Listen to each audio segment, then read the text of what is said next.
আজ 25শে বৈশাখ, কবিগুরু রবীন্দ্রনাথ ঠাকুরের 163তম জন্মদিন। এই জন্মদিনে আমার মেয়ের শ্রদ্ধার্ঘ্য নিবেদন। আর সেই রং ছড়িয়ে পড়ে মানুষের মনে।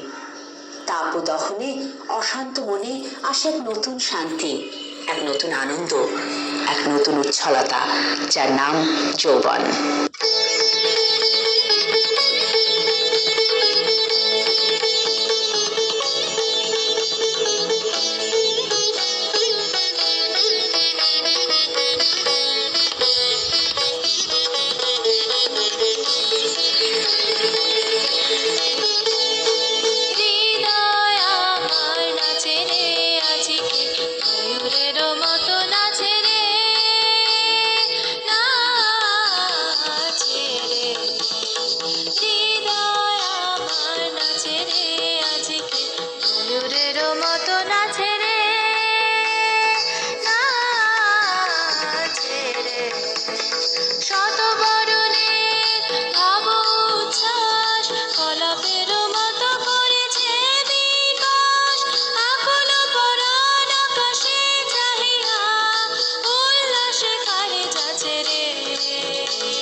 অগণির জানে বকুল শাখা।